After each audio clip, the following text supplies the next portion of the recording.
Hi friends, ఇవాళ ఎంతో easy అయిన స్వీట్ రెసిపీ చూపిస్తున్నాను అనమాట. ఇది గోధుమ పిండి బెల్లం అనమాట. దీన్ని బెల్లం కొమ్ములు అంటారు. ముందుగా దీనికి కావాల్సిన పదార్థాలండి. ఒక బౌల్ తీసుకొని దాంట్లో 4 గ్లాసెస్ గోధుమ పిండి వేసుకున్నాము. గోధుమ పిండి వేసుకొని దాంట్లో 1 గ్లాస్ మైదా వేసుకున్నానండి. వేసి రెండు బాగా కలుపుకోవాలి. కలుపుకున్న తర్వాత దీంట్లో బాగా మరుగుతున్న ఆయిల్ వేసుకోవాలి. ఒక 4-5 స్పూన్స్ వేసుకోవాలండి. వేసిన తర్వాత మళ్ళీ కలుపుకొని ఇలా చేత్తో ఉండలాగా వీడియోలో చూపిస్తున్నట్టు ఉండలాగా వస్తే అప్పుడు దానికి ఆయిల్ సరిపడ్డట్టు ఇప్పుడు మనం దీంట్లో కొంచెం వాటర్ వేసుకొని కలుపుకోవాలి. చూడండి, వీడియోలో చూపించాను కదా, అలా ఉండొస్తే సరిపోయిద్ది అనమాట. ఇప్పుడు కొంచెం వాటర్ వేసేసి మామూలుగా మనం చపాతీ పిండిలాగా కలుపుకోవచ్చు అనమాట. ఇది ఎక్కువసేపు నానాల్సిన అవసరం కూడా లేదు. జస్ట్ అలా కలిపేసేసి పక్కన పెట్టాలి. దీన్ని ప్లాట్ఫామ్ మీద పౌడర్ మాత్రం వేసుకోకూడదండి. కొంచెం ఆయిల్ వేసేసుకోవాలి. ఆయిల్ వేసుకొని ఇది చపాతీలాగా రుద్దుకోవాలండి. మందంగా ఉండాలి, పల్చగా అంటూ ఉండకూడదు, కొంచెం మందంగా ఉండాలి. వీటిని వీడియోలో చూపించినట్టుగా చక్కగా సన్నగా పొడవుగా కట్ చేసుకోవాలి. మరీ ఎక్కువ మందం ఉన్నా బాగోదనమాట. సేమ్ వీడియోలో చూపిస్తున్నట్టే సన్నగా కట్ చేసేసుకొని వీటిని 3 భాగాలుగా చేసేసుకోవాలండి. ఈలోపు నేను ఆయిల్ కూడా డీప్ ఫ్రైకి పెట్టుకున్నాను. ఇది అయిపోయేలోపు ఇవైతే పిల్లలు ఇంట్లో ఉన్నప్పుడు పిల్లల చేత చేయిస్తే చాలా ఈజీగా వాళ్ళకు కూడా ఎలా చేస్తామో తెలుస్తుంది అనమాట. మనకి కొంచెం పని తగ్గిద్ది. పిల్లల చేత చేస్తే వాళ్ళు నేర్చుకున్నట్టుంటారండి. ఒకేసారి చేయమంటే వాళ్ళకి రావు కదా పిల్లలకి. మనం చిన్నగా ఆడపిల్లలు కానీ మగపిల్లలు కానీ అందరికీ నేర్పిస్తుంటేనండి ఇప్పుడు కాలంలో. చూడండి, వీడియోలో అంతా ఇలా కట్ చేశాను కదా, ఇలా కట్ చేసుకొని నిలువుగా అడ్డంగా కట్ చేసుకోవాలి. థిక్గానే ఉండాలండి, పల్చగా ఉంటే అస్సలు బాగోదు ఈ స్వీటు. ఇలా అన్నీ కట్ చేసేసుకొని తీసుకొని మనం ఆయిల్ హీట్ అవుతుంది కదండి, హీట్ అయిన ఆయిల్లో వేసేసుకోవాలన్నమాట.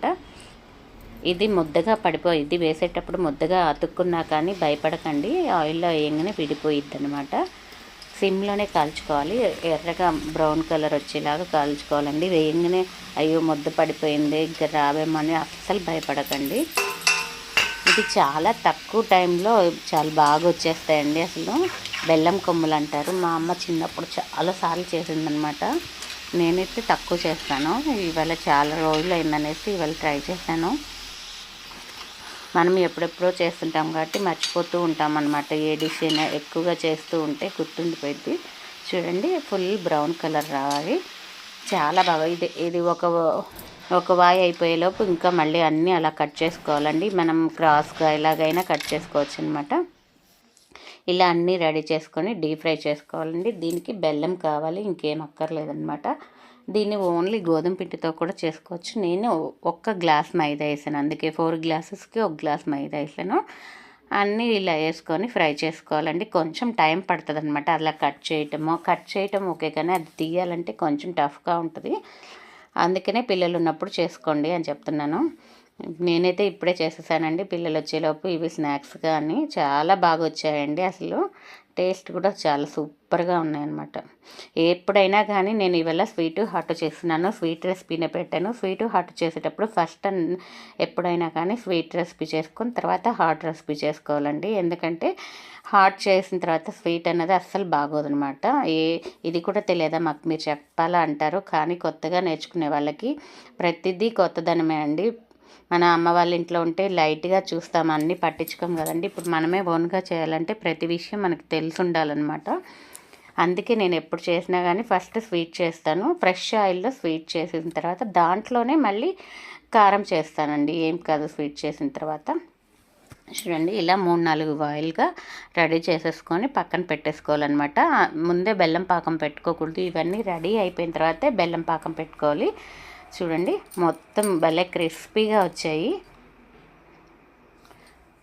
అన్నీ ఇలా రెడీ అయిపోయినాయి కదా. ఇప్పుడు నేను ఒక బౌల్ తీసుకొని దాంట్లో బెల్లం పాకానికి రెడీ చేసుకున్నానండి.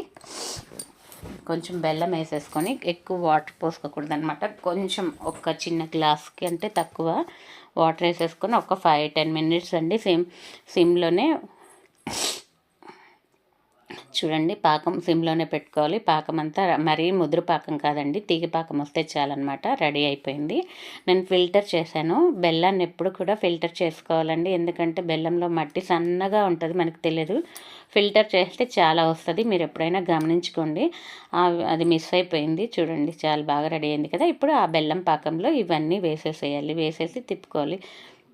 చేత్తో ఇలా అంటే కనుక పాకం రెడీ అయిందో లేదో తెలుస్తుంది. నాకు కాలిపోతుంది, అందుకే జస్ట్ అలా చూపించాను. ఈ పాకం వస్తే సరిపోతుందండి వీడియోలో చూపించినట్టు. అప్పట్లో అమ్మ వాళ్ళు ఎలా చేసేవాళ్ళు కానీ అంత వేడి వేడికి ఇప్పుడైతే చేయాలంటే అస్సలు అవ్వదు నాకు. చూడండి, ఇప్పుడు పాకంలో మనం ముందుగా ఆయిల్లో ఫ్రై చేసుకున్నవన్నీ బెల్లం కొమ్ములన్నీ దీంట్లో వేసుకోవాలన్నమాట.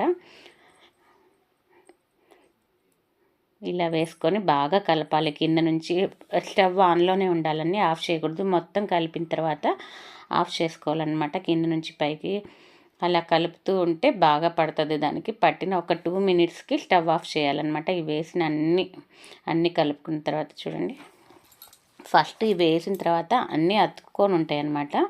అసలు రావు. ఒక 10 నిమిషాలు దాన్ని వదిలేసితే చల్లారిపోయిన తర్వాత దేనికదే విడిగా వచ్చేస్తాయి అన్నమాట. చూడండి, ఇలా ఒక్క 10 నిమిషాలు అయిపోతే వచ్చేస్తాయి. ఏదన్నా అడుగున అంటుకుపోయి ఉందనుకోండి, రాలేదనుకోండి, మళ్ళీ స్టవ్ మీద పెట్టేస్తే ఆ వేడికి అన్నది వెంటనే వచ్చేస్తుంది అనమాట. వీటన్నిటిని కూడా చూడండి రెడీ అయిపోయినాయి. బెల్లం కొమ్ములు, మా సైడ్ అయితే బెల్లం కొమ్ములు అంటారు, మీ సైడ్ ఏమంటారండి?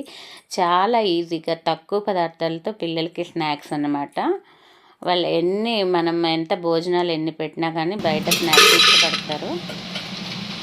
చూడండి సౌండ్ ఎలా వచ్చిందో, క్రిస్పీగా. అసలు ఇలా చల్లారిన తర్వాత అన్నీ కూడా బాక్స్లో వేసేసుకొని పెట్టుకోవాలి.